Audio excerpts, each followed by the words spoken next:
Tana, coming to you from the Beehive at QBsQuest.com. Today I'm going to show you how to do hinge step stamping using the Stamparatus to create this beautiful thank you card. For this card, I also use the Abstract Impressions stamp set, and to choose the colors, I use the Stampin' Up! Color Coach. Now I'm going to post a link to the PDF in my blog posts. But basically, the Color Coach is a series of cards that you can print out that give you color suggestions. And here on this card, I have color suggestions for use with Highland Heather. So I looked at this card and I decided I would try the first color combination of Highland Heather, Blackberry Bliss, and Pool Party. So you can see those colors reflected in my card right here. This is a fun way to choose some different colors when you're doing stamping. Hinge step stamping allows you to do repeat stamping in a perfect line all the way down your card, so you don't have to spend your time trying to line up your stamp. The best way for you to understand it is for me to show you how. So let's get started. To start off with, you're going to need your Stamparatus, and your Stamparatus comes with all of these pieces. It comes with a foam mat so that you can use photopolymer, and it comes with these two plates that are interchangeable, and you can use them either in the bottom or the top. Today we're not going to use this top plate, so I'm just going to remove that. We're going to be using a photopolymer stamp, so you're going to need your foam mat that comes with it. The other thing that will really help you with your stamping is if you use the Big Shot embossing mats. There are 3 mats that come with the set, and you are going to be using this gray one, and I just like to put it right at the top corner. Make sure it's flush with both the top and the side. And this is going to help you get a much better impression with your photopolymer, especially if you're stamping close to the edges. The next thing you're going to need is the thing that you're going to stamp on. So I'm going to need 2 pieces of Whisper White. The first one is a 4" by 5 1/4" piece of Whisper White. I'm going to slide that up into the top corner. And the second piece is a 1 1/4" by 5 1/4" piece of Whisper White. This is what we're going to stamp the roses on later, but I'm going to use this right now to help me position my thank you stamp. So since this is going to be on the far left side, I'm just going to line it up with the edge of my bigger piece of cardstock. And that way I'll know when I'm positioning my thank you that I've left enough room for my roses. So here is my thank you stamp from the Abstract Impressions stamp set. You're going to need to make sure before you position this that your stamp is clean. If it isn't clean, when you go to align it, you're going to transfer ink onto your cardstock, and you don't want to do that. We need to position this thank you right at the very top of our image. We're going to start at the top, and then we're going to work our way down. I'm going to line up the edge of my photopolymer with the edge of this extra piece of cardstock, and I'm going to make sure it's resting right against the top of my Stamparatus. Now I can move away this piece, and I can pick the thank you up with my plate. So I'm just going to come in and pick it up and then bring it back out. To help with the stamping, I'm going to use one of the magnets, and I'm just going to place it down here at the bottom corner. I've covered my magnets with a piece of duct tape to make it easier for me to pick it up, and also so if the 2 magnets bang into each other, it will hopefully keep them from breaking. We're going to be using the new Highland Heather Ink Pad.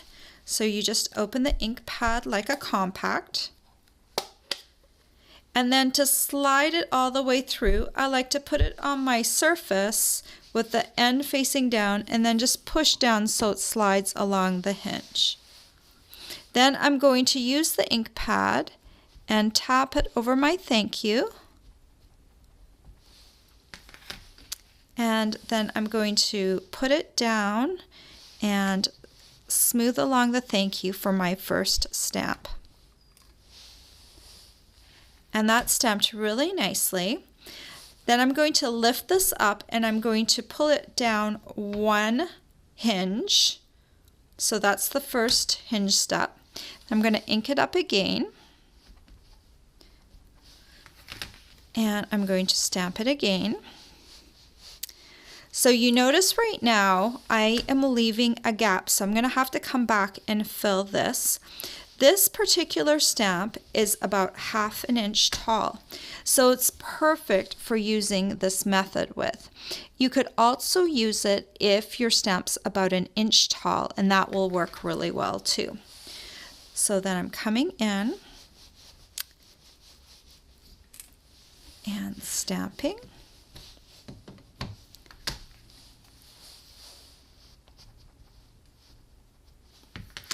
Up.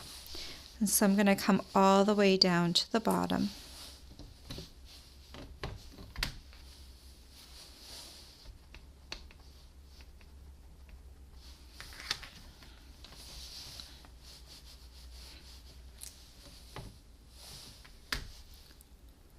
So now we're going to have to reposition this stamp. So the best thing to do is to clean it off really well. We have this new Simply Shammy, and this really cleans off my stamps really well. It helps if you can take your stamp and stamp it off on some paper first, get some of the ink off. But then if you put it on your Shammy, usually your stamp is on a block, but when it's not, you can just kind of tamp it on there and get all the ink off, and you allow it to dry. Then it's going to be perfectly clean, and you can put this back on your cardstock and position it without getting ink in places that you don't want it. So that feels pretty dry now. So I'm going to put it down on here. And the thing I'm looking for in particular is I really want my T to line up. You want it to be coming straight down in a line, and then you also want to make sure there's the same distance from the top to the bottom, and I think that looks pretty good. So then you want to bring up your plate again, and then you're going to come in here and pick up that stamp.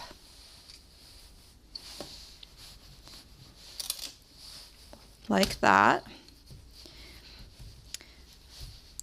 If it shifts anything, just reposition it back into the corner and rearrange your magnet. Then you're going to come back in with your ink, ink it up, and we're going to step it all the way back down. Come to the next step.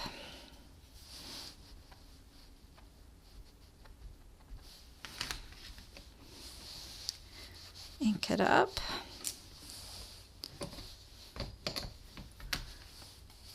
Just have a few more to do. Don't worry if you get ink on your plate, it won't transfer onto your cardstock. You'll just clean it after you're done. You can clean it before that if you think you're going to get ink on your fingers, but it usually does not affect your project. Make sure to move this down one and then stamp. And for this last one, I'm actually going to just clean this off with my Shammy, and then I'm going to stamp it in the Blackberry Bliss. So I'm just going to take a tissue and wipe off this extra ink, and I'm going to take my Shammy and just tap it onto my stamp to remove the Highland Heather. And then I'm going to come in with my Blackberry Bliss, open it like a compact, and then slide it down. I'm going to ink this up in the Blackberry Bliss, so the last thank you is a little darker than the rest.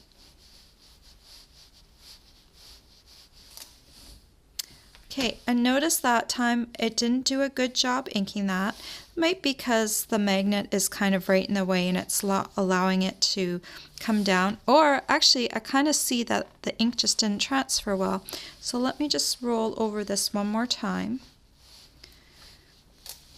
And I've fixed the bald spot on my thank you. Isn't that kind of cool? So here is my finished line of thank yous, and I think that looks pretty good. Now to do the second part of the stamping for the card, you'll just need a piece of scrap paper to protect your work surface, and you're going to need that little piece of cardstock that you had earlier that measures 1¼ inches by 5¼ inches. Then there are 3 roses in the Abstract Impressions stamp, and you're going to want the one with the medium detail. See, this one's the bold one, this one has a little bit more of a line drawing, and this one's in between, and this is the one that you want. And you're going to open your Blackberry Bliss Ink Pad again.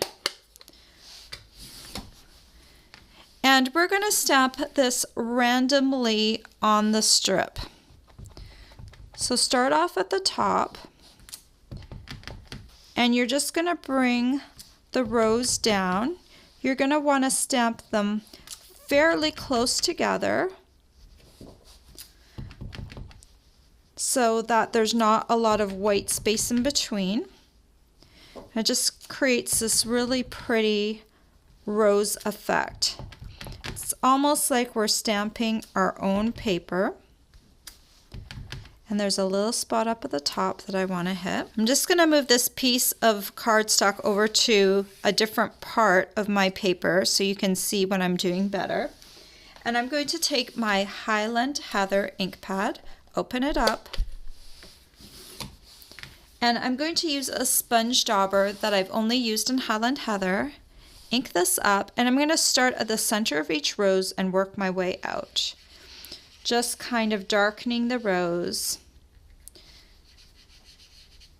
on each one. This is also going to give a little bit of a lighter effect around the rose, see in these areas.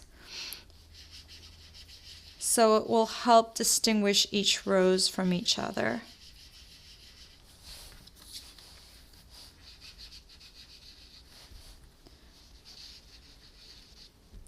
So a little bit on the bottom here and a little bit up at the top. And that looks pretty good. Now bring this piece back in, and we have the rose piece. I'm going to take some Tombow glue, just a light hand, and I just want to put a light bead of the glue on the back of this rose piece. And then I'm going to align it with the edge of my cardstock, like that. And then I'm going to take a piece of this Pool Party shimmer ribbon. To find out what length I need, I'm just going to wrap this around, and I'm going to just see where I would put the knot, and then I'm going to just cut off enough just so I can tie a knot. And I want my knot somewhat close to the center of my card. Go ahead and I'll tie my first knot. Make sure that the ribbon is aligned with the edge of my roses. And I'm going to take my locking tweezers. I just got the locking tweezers at the beading section of our craft store. And I'm going to come in and tie the second knot.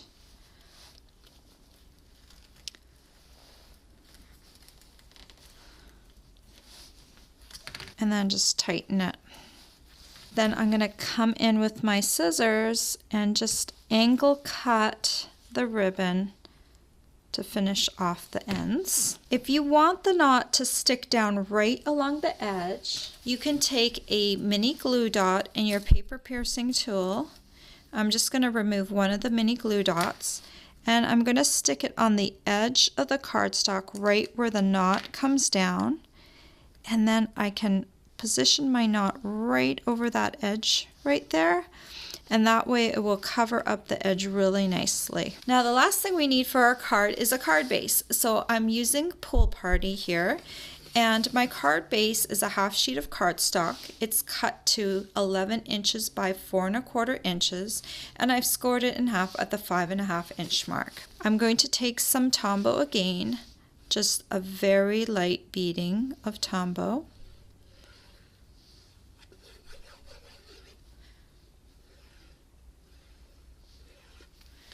And then I'm going to add this piece to the front of my card.